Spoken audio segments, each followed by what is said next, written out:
בולען בבריכה, כפרה.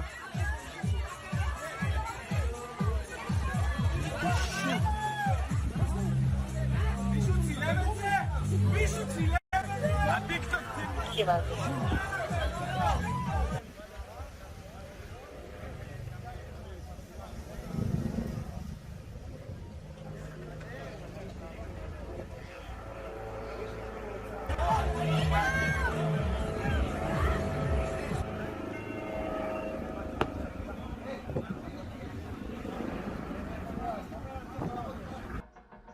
This is Romans 9:3. As it is written, Jacob have I loved, but Esau have I hated. Shalom Akim. I want to start by giving all honor and glory and praises to Yahweh, Ba'ashem, Yahushai, Ba'ashem Kadash. Double honors to my teachers, the apostles and elders of Great Millstone. Peace and mercy to the elect who are the house of David reborn again in this generation. And shalom to the 130 Yasharallah, who today are known as the Negroes, Latinos, and Native Americans, who before losing our true heritage, we were known as, and still are, the true Hebrew Israelites of the Holy Bible. In today's lesson, we're going to talk about the video we just watched and talk about how it's spiritual, okay?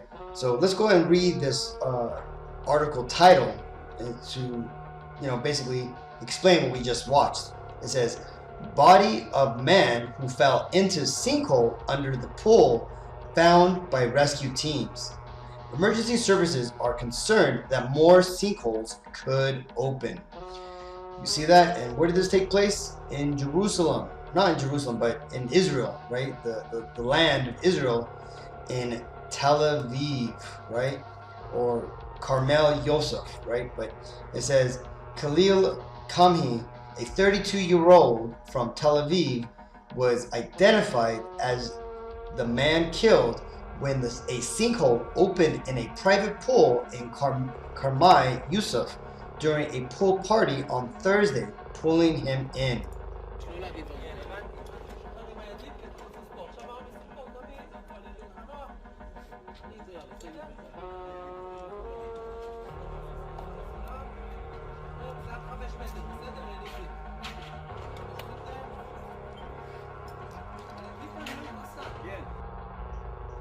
See that? So check out how huge this gaping hole is, man. Right? And what does this remind you of, right? If you know about the scriptures, you remember the story about Korah, right? One of the priests that tried to come up against Moses, right? Well, what did the Lord do to get rid of him, right? This is Numbers 16:32.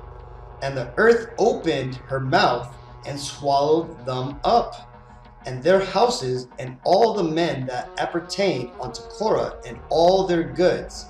They and all that appertained to them went down alive into the pit, and the earth closed upon them, and they perished from among the congregation.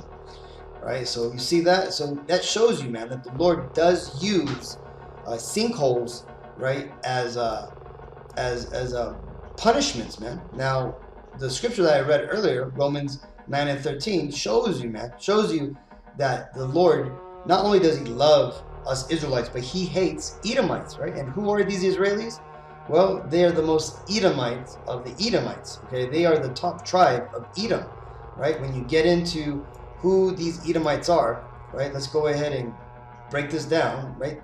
The Israelis, the people in the land today, like that guy that died in a sinkhole, he is an Amalekite, right? He is an Edomite Amalekite, right? Just like how you have an Israelite Jew, you got an Edomite Amalekite, right? These are the people who call themselves Jews today, right?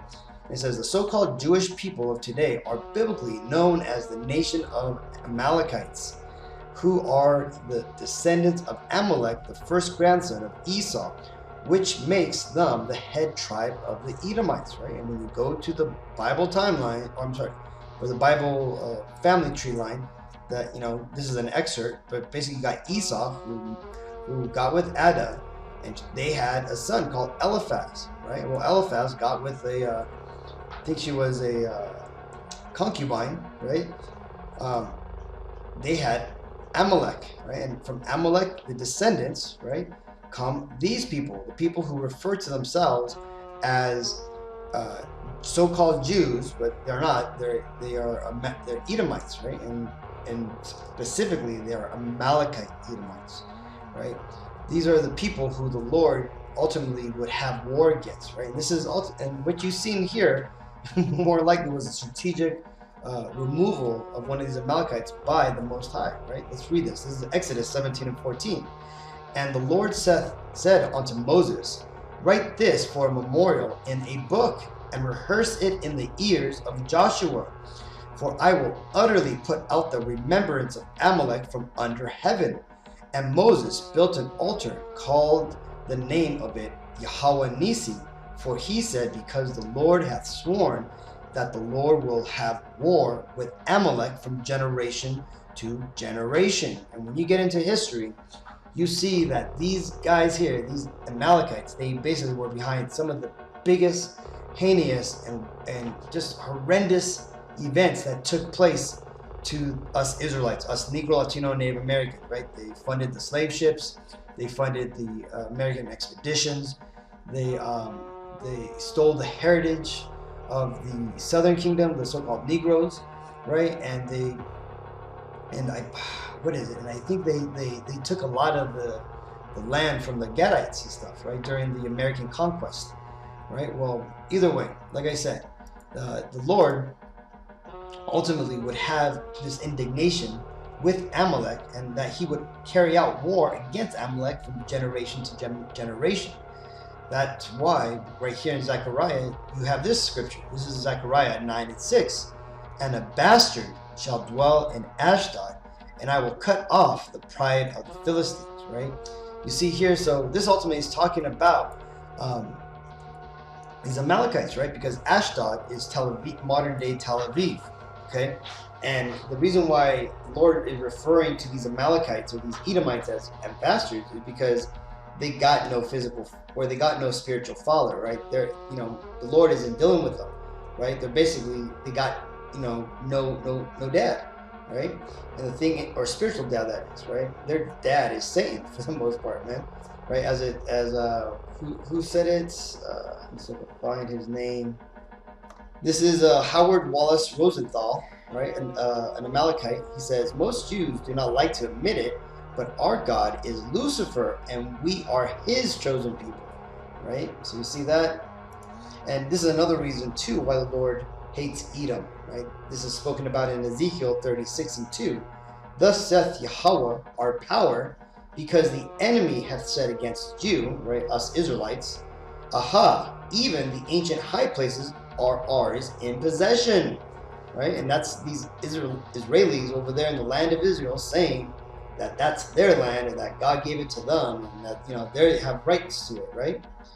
And then skipping down to verse 5, it says, therefore thus saith Yahweh our power, surely in the fire of my jealousy have I spoken against the residue of the heathen, and against all Edom, which has appointed my land into their possession with the joy of all their heart. You see that? So this is why the Lord does things like this, man. This is why the Lord basically took this guy, Khalil Komhi, and he basically dragged him down into the earth, right? And what else does it say? Let's read it. It says a 34-year-old man was at the party and fell into the pit, as well was injured lightly. And I think also it means that there was another man, because there was another man. There's two people who got pulled in. One died, the other one got light injuries. Again, it says Megan David Adon, MDA, basically at the hospital staff who were called to the scene provided him with initial medical care. Rescue teams were also called to the scene to work to locate the missing person who fell into the pit that opened in the pool, but were forced to declare his death after finding his bodies hours later at the end of a 15-meter tunnel. Damn, so check that out, man. What is 15 meters? I think that's like close to like 20 feet, 25 feet. Let's see. 16 feet, my bad. 16, oh, actually, wait.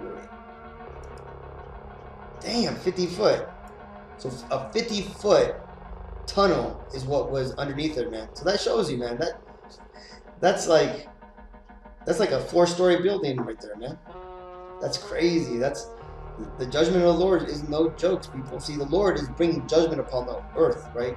And even though He said He's going to bring it upon the house of Israel first, that doesn't mean He's going to skip these other nations in the in the meantime, man. No, the Lord is going to bring judgment to whoever needs it, right? And who knows, man? This guy who got swept down, he may have been wicked as hell, man, or he may have been somebody that was needed to be taken out of the picture because of future prophecies that need to be played out, right? Who knows? This guy here could have possibly have stopped a nuclear war between Iran and Israel, but we're never going to find out, right? Because ultimately it's the will of the Lord that played out, right? It tells you that not even a sparrow falls out of the sky without the Lord's judgment. So do you not think that if a pool was to open up to a 50-foot tunnel, that wasn't the will of the Lord, especially when He's done it before, right? And as I read in Numbers, it says footage from the incident shows the water being pulled into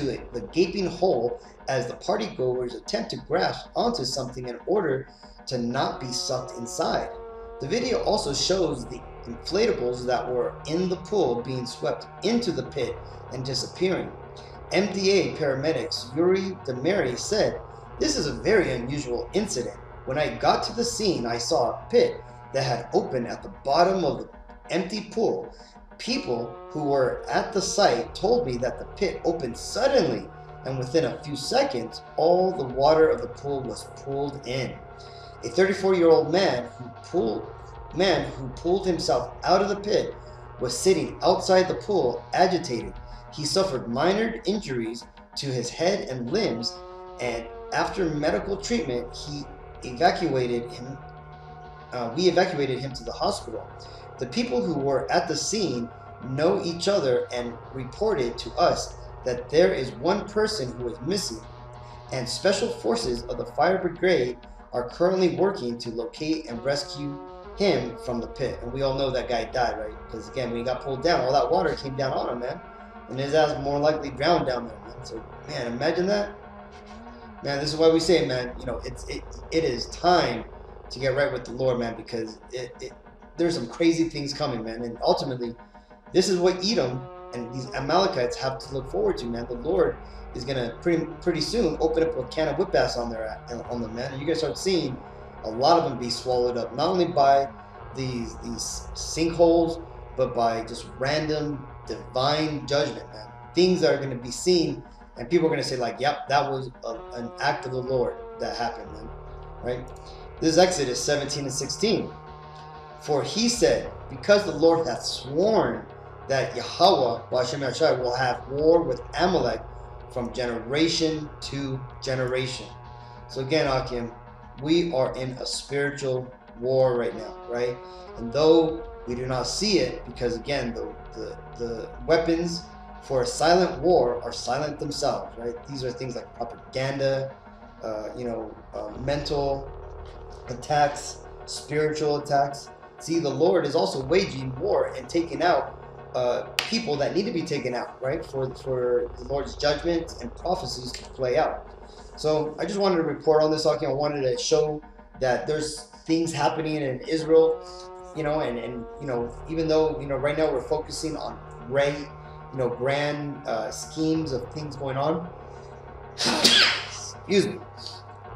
That ultimately, the Lord is also working on the small things, man, and all these things are coming together to play out prophecy, right? So hopefully this video was edifying. I'll keep until next time. I want to give all honor and glory and praises to Yahweh, Ba'ashem, Yahushai, Ba'ashem, Rakal Bardash.